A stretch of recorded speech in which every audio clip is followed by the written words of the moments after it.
நம்ம எவ்வளவுதான் முயற்சி செஞ்சு நம்மளோட வாழ்க்கையில எல்லாமே சரியாதான் நடக்கணும் அப்படின்னு நினைச்சாலும் சில நேரங்கள்ல சில தடைகளும் தாமதமும் கண்டிப்பா வரும். அப்படியே சில தடைகள் வந்தாலும் நமக்கு மட்டும் ஏன் எல்லாம் இப்படியே நடக்குது அப்படின்னு தவறான எண்ணத்தோட யோசிக்காம இந்த தடைகளை நாம எப்படி சரி செய்ய போறோம் அப்படின்னு தன்னம்பிக்கையோட யோசிங்க. சில நேரங்கள்ல தடைகள் வருவது கூட நன்மைக்கே. வணக்கம் and welcome to Kannamma stories. உங்க கூட பேசிட்டு இருக்கிறது கீது. ஒரு கிராமத்துல ஒரு துணி வியாபாரி இருந்தாரு. அவர்கிட்ட இருக்க துணிகளை சுத்தி இருக்க எல்லா கிராமங்களுக்கும் போய் வித்துட்டு வரதுதான் அவரோட முக்கியமான தொழிலா இருந்தது. துணிகளை தயாரிக்கிறது அந்த காலத்துல அவ்வளவு சுலபமான வேலையா இல்ல. ஏன்னா இந்த காலத்துல புதிதா நிறைய மிஷின்கள் வந்துருச்சு. நூல்கள் தயாரிக்கிறது, அதை பதப்படுத்துறது, துணிகளா மாத்துறது, துணிகளை கட் பண்றதுன்னு நம்மளோட பாதி வேலைகளை மிஷின்களே செஞ்சு முடிச்சிடுது. ஆனா அந்த காலகட்டங்கள்ல பருத்தி காடுகள்ல இருந்து பருத்திகளை பறிக்கணும், அதை சரியான முறையில காய வைக்கணும், அதுக்கு தேவையான சாயங்களை கலக்கணும், பருத்திகளை நூல்களா மாத்தணும், அந்த நூல்களை நெசவு தொழில் மூலியமா சேலைகள், வேஷ்டிகள் அப்படின்னு நிறைய துணிகளை செய்யணும். இந்த மாதிரி ஒரு வேலையை தான் அந்த துணி வியாபாரி செஞ்சுட்டு இருந்தாரு. தன்னோட பருத்தி காட்டுகள்ல இருந்து பருத்திகளை பறிச்சு அதை ஆடைகளா செஞ்சு தன்னோட சுத்தி இருக்க எல்லா கிராமங்களுக்கும் துணிகளா கொண்டு போய் வித்துட்டு வந்தாரு. அந்த பருத்தி வியாபாரி ரொம்பவே நேர்மையானவர், கொடுத்த வாக்கு தவற மாட்டார். ஒரு நாளைக்கு இந்த ஊருக்கு போகணும் அப்படின்னு முடிவு பண்ணிட்டாருன்னா எவ்வளவு கஷ்டம் இருந்தாலும் கண்டிப்பா அந்த நேரத்துக்கு அந்த இடத்துக்கு போயிருவாரு. இதனாலேயே சுத்தி இருக்க எல்லா கிராம மக்களுக்கும் அந்த துணி வியாபாரி ரொம்பவே பழக்கமானவரா மாறிட்டாரு. அது மட்டும் இல்லாம அவரோட பருத்தி ஆடைகள் ரொம்ப அழகாவும் தரமானதாகவும் இருந்ததால மக்கள் எல்லாருமே அந்த ஆடைகளை ரொம்பவே விரும்பி வாங்கினாங்க. ஒரு நாள் அந்த துணி வியாபாரி தான் கிட்ட இருக்க ஆடைகள் எல்லாத்தையும் வழக்கம் போல தன்னோட வண்டியில எடுத்துட்டு பக்கத்துல இருக்க கிராமத்துக்கு விக்கிறதுக்காக போனாரு. தன்னோட வீட்டுல இருந்து இரவு நேரம் கிளம்பினாருன்னா காலையில அந்த கிராமத்துல சந்தையெல்லாம் கூடுற நேரத்துக்கு அந்த இடத்துக்கு போய் சேர்ந்துருவாரு. வழக்கம் போல தான் கிட்ட இருக்க எல்லா துணிகளையும் வண்டியில எடுத்துக்கிட்டு பல கிராமங்களை கடந்து ஒரு கிராமத்துக்கு பயணம் செஞ்சாரு. அப்படி அவர் போய்கிட்டு இருக்கும்போது கொஞ்ச நேரத்துல மழை பெய்ய ஆரம்பிச்சிடுச்சு.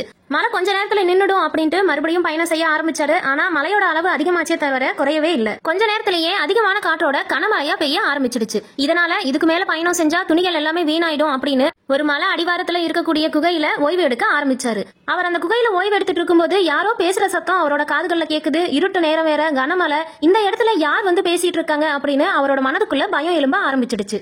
ஏதாவது பேய் பிசாசு சத்தமா இருக்குமோ, நாம இனிமேல் இந்த இடத்துல இருந்து தப்பிக்கவே முடியாது, கண்டிப்பா இறந்துதான் போக போறோம், இனிமேல் நம்ம கிராம மக்களையும் பார்க்க முடியாது, மனைவி மக்களையும் பார்க்க முடியாது அப்படின்னு உடலெல்லாம் நடுங்க ரொம்ப பயத்தோட அந்த பாறைகளோட இடுக்குகள் வழியா பார்த்தாரு. அப்ப அவர் கண்ட காட்சிய அவராலேயே நம்பவே முடியல. ஏன்னா அந்த குகையோட அந்த பக்கத்துல 10 இருந்து 15 கொள்ளையர்கள் இருந்தாங்க. அவங்க மேல பூராவே ரத்த கலரியா இருந்தது.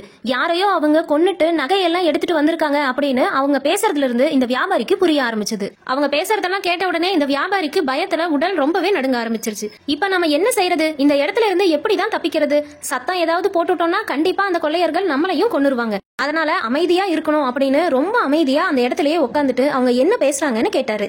அந்த கொள்ளையர்கள் பேச பேச இவருக்கு தலையே சுத்த ஆரம்பிச்சிடுச்சு. ஏன்னா இந்த துணி வியாபாரி அடுத்த நாள் போறதா இருந்த அந்த பெரிய ஊரோட பெரிய அரண்மனையில தான் அந்த கொள்ளையர்கள் நாளைக்கு நைட்டு கொள்ளையடிக்க போறாங்க. அது மட்டும் இல்லாம அந்த அரண்மனையில இருக்க காவலாளிகள், மகாராஜா, ராணி எல்லாத்தையும் கொலை செய்யணும் அப்படின்னு பேசிக்கிறாங்க. அதோட அரண்மனை கஜானால இருக்கக்கூடிய எல்லா தங்கத்தையும் பரிசு பொருட்களையும் கொள்ளையடிக்கணும் அப்படின்னு ஒரு பெரிய திட்டத்தையே வகுக்கிறாங்க. இதை எல்லாத்தையுமே கேட்டுட்டு அந்த துணி வியாபாரி அந்த கொள்ளையர்கள் எல்லாம் அந்த குகையில இருந்து போனதுக்கு அப்புறம் அந்த ஊரை நோக்கி ஓட ஆரம்பிக்கிறாரு. அந்த கிராமத்துக்கு அந்த துணி வியாபாரி போய் சேரும்போது சந்தைகள் எல்லாமே கலைஞ்சு மக்கள் பாதி பேர் வீட்டுக்கு போக ஆரம்பிச்சிட்டாங்க. அந்த மக்கள்ல சில பேர் இவர்கிட்ட வந்து, ஏன் இன்னைக்கு நீங்க சரியான நேரத்துக்கு வரவே இல்ல, உங்களை எதிர்பார்த்துட்டே இருந்து எங்களோட நேரம் தான் விரையாச்சு, சரியா நடந்துப்பீங்க அப்படின்னு நினைச்சது எங்களோட தவறுதான் அப்படின்னு ரொம்ப சலிப்போட அந்த வியாபாரியை கடந்து போக ஆரம்பிச்சாங்க. அந்த துணி வியாபாரிக்கு தான் மனசு ரொம்பவே கஷ்டமாயிடுச்சு. இத்தனை நாள் நம்ம கடைபிடிச்சிட்டு வந்த வழக்கத்தையும் சொன்ன சொல்லையும் மறந்துட்டமே, சரியான நேரத்துல வந்து இவங்க எல்லாருக்கும் துணி கொடுக்க முடியலையே அப்படின்னு ரொம்பவே வருத்தப்பட்டாரு. ஆனா இது வருத்தப்படுறதுக்கான நேரம் இல்ல. முதல்ல அரண்மனைக்கு போய் ராஜாவோட உயிரை காப்பாத்தணும், காவலர்கள் கிட்ட சொல்லி எச்சரிக்கை செய்யணும் அப்படின்னு உடனடியா அரண்மனைக்கு ஓடி போனாரு. வியாபாரி சொன்னது போலவே அன்னைக்கு இரவு கொள்ளையர்கள் அரண்மனைக்கு கொள்ளையடிக்க வந்தாங்க. ஆனா வியாபாரியோட எச்சரிக்கையினால கொள்ளையர்கள் எல்லாரையுமே அரண்மனை காவலர்கள் பிடிச்சிட்டாங்க.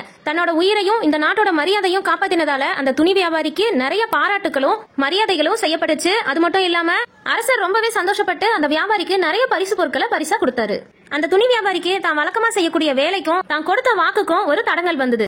ஆனா அந்த தடங்கல் பல பேரோட உயிரை காப்பாத்திருக்கு அப்படிங்கிறது தான் உண்மை. நம்மளோட வாழ்க்கையிலயும் நம்மளோட முன்னேற்றத்துக்காக நம்ம போடக்கூடிய உழைப்புகள்ல பல தடைகள் வரலாம். அப்படி தடைகள் வரும்போது அந்த தடைகள்ல இருந்து நாம என்ன கத்துக்கிறோம், அந்த தடைகளை எப்படி சரி செய்யணும், முன்னேற்றத்துக்காக நம்ம போடக்கூடிய உழைப்பும் முயற்சியும் சரிதானா அப்படிங்கறதையும் யோசிங்க. வாழ்க்கையில வரக்கூடிய ஒவ்வொரு தோல்விகளையும் தடைகளையும் உங்க வாழ்க்கையில இருக்கக்கூடிய தடைக்கல்லா பாருங்க. தடைக்கல்கள் எல்லாத்தையும் தாண்டி போனாதான் கிடைக்கக்கூடிய வெற்றி முழுமையானதாகவும் பெரிதாகவும் இருக்கும். தடைகள் வருவது கூட நன்மைக்கே.